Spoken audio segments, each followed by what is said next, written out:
It's been so cold outside, 10 to 15 degrees. It's too cold to go shooting. I think I'll have to wait till spring to test out those taco bullets. Haha, yeah right. I'm not afraid of the cold. Shooting the taco bullets? Yep.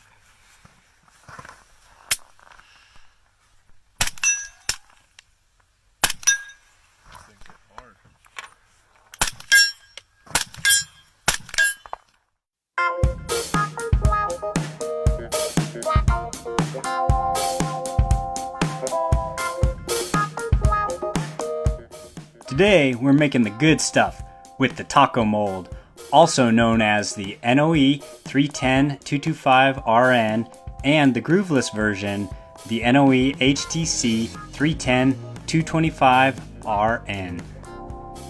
This mold was designed to be a subsonic cast 300 blackout mold for dummies. Not that if you use it, you're a dummy, or else I'd be calling myself a dummy. But this one is designed with simplicity and ease in mind for the 300 blackout AR-15 shooters. I wanted a mold that was easy to cast with, easy to coat, easy to load, easy to feed in the AR, and good enough to hit the types of targets that I usually shoot at. I've wanted a mold like this for a very long time. A lot of the other molds designed for the 300 blackout are decent, but have minor annoyances if you cast and powder coat. For example, the first mold I tested out, the Lee 230, always cast undersized bullets for me, and I didn't like the boat tail. I could hear those bullets tumbling through the air, and sometimes I could see very linear holes in my paper targets.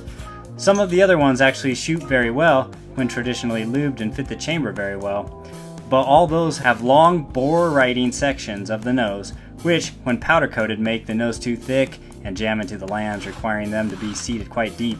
Other molds have too wide of a me-plat or flat nose, which sometimes causes feeding issues.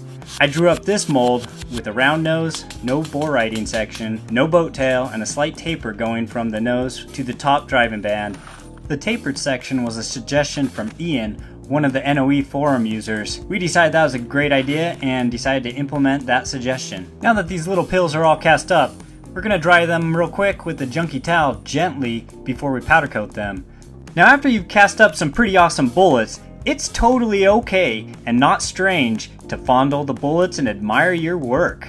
While getting ready to powder coat the projectiles, we place the baking tray on top of the oven while it is preheating. This warms up the bullets. It helps the powder stick a little better when it's cold outside. You want the bullets to be just above room temperature, not too warm, or you'll end up with a clumpy mess. For powder, we're using a mix of powderbythepound.com's Signal Red and Glass Clear.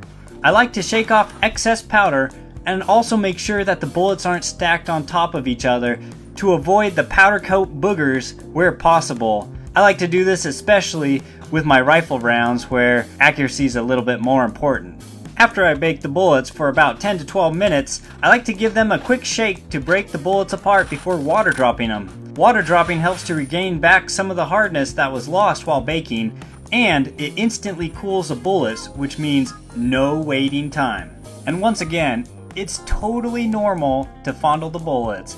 For these loads, I'm using mixed head stamp brass and sizing them with my Hornady dies and my Hornady press. Then, I trim the brass with my Gerard power trimmer. The Gerard power trimmer does a great job trimming and trims based off of the shoulder. After trimming them, I expand the case necks with an NOE case neck expander and prime them on the press using CCI small rifle magnum primers. For the powder charge, we're just using 11 grains of accurate 1680. Now it's time to seat and crimp. To seat, I'm using the regular Hornady seating die, and to crimp, the Lee Factory crimp die to iron out the little flare of the case mouth. These ones, I'm seating to 2.100 inches. 16 degrees out today, I think. Shooting the taco bullets, the lube groove version in my little SBR. I think it's a 10-inch barrel. AAC 762 SDN6 suppressor. Just shooting out today, doing plinking.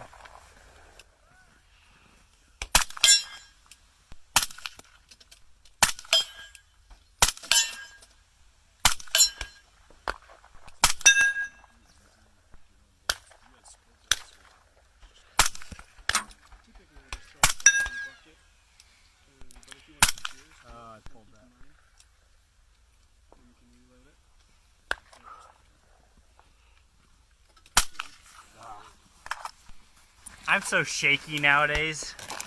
Been doing too much bench shooting.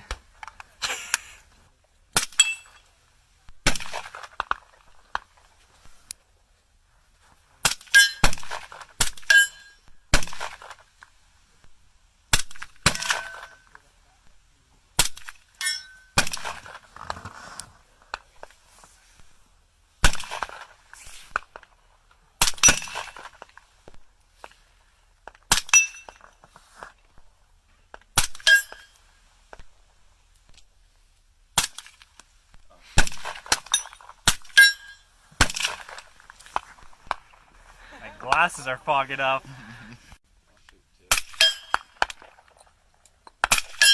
You're not kidding about that gas. Yeah, the gas starts. It's like 2 shots in. Gets real gassy with the suppressor, especially with the cold air too.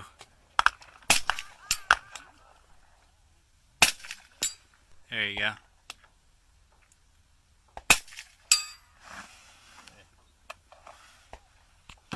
Those are shooting real good once you get it zeroed in. Yep.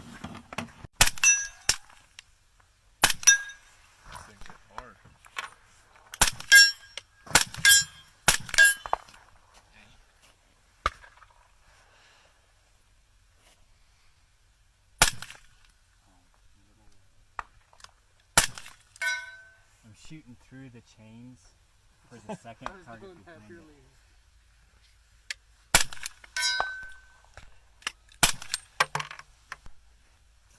Man, that gas kind of burns your eyes. Yeah. In the AR-15 pistol, the velocities were averaging target. about 1050 feet per second. We got the Ruger American that takes AR mags, and we got the Liberty Victory Magnum suppressor. Now the same loads that we were shooting in the pistol, which were subsonic, are now transonic in these longer 16-inch barrels. I'm just going to shoot around. We'll go. That was a pea shooter. Oh, geez. Shot the bolt. I was just shooting at that one. I made it with Those have got some good power to them. I'm excited to get one of those molds.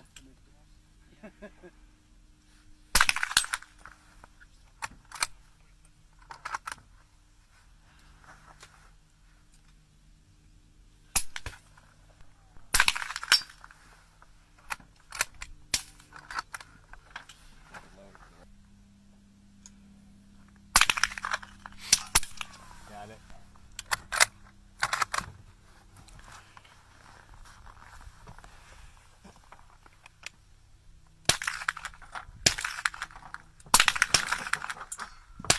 Got it again. You can really see the Dude, this gun likes that that bullet. CBA Scout. Taco bullets. going.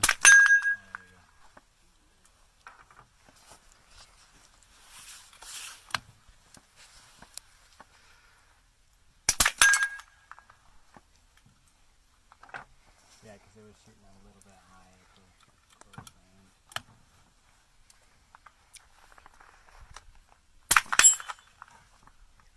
It's so hard. It hits a lot harder than the lightweight ones.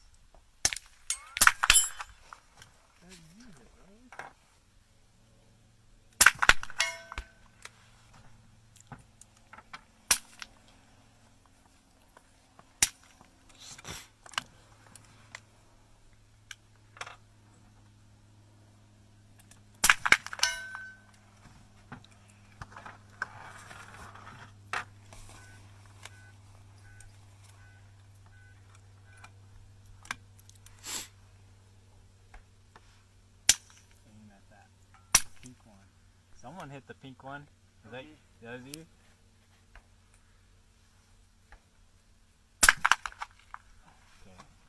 The snow, you can actually see some of your misses. It's better than sand.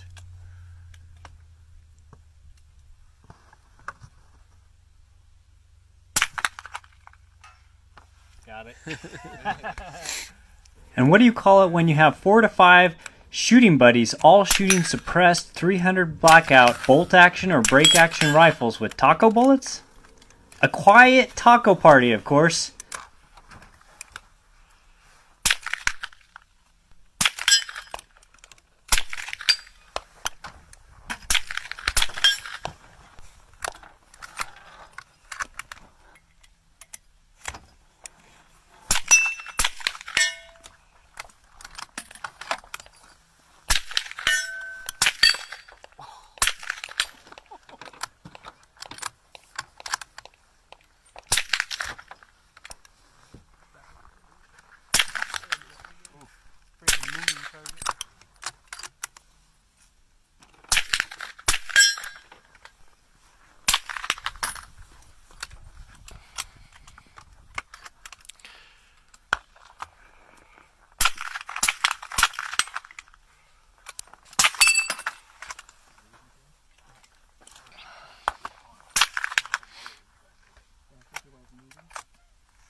Can you hit the little one at like a little tiny target at the 100 yards?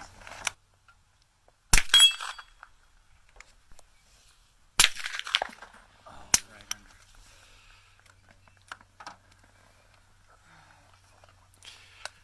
Doing that, I need another couple tacos.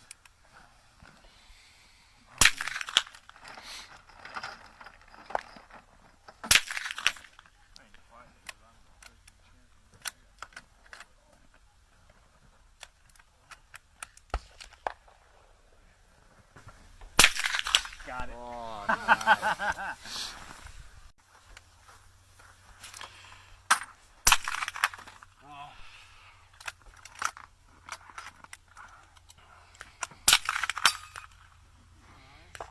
That makes good sound, that one.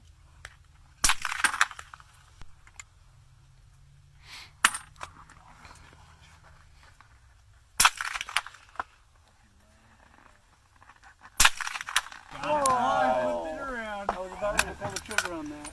See if you can flip it around the other way. I think I have figured out how far down I gotta go now. Nice. Got the tiny one. I flipped it all the way over. Evan recorded 4 of us for the first part. Then we decided to shoot a little tiny 3-inch 100-yard steel target with the tacos. After I hit it a couple times, Evan decided to hit it too. With my CVA Scout, we could consistently hit the small target, which was very satisfying.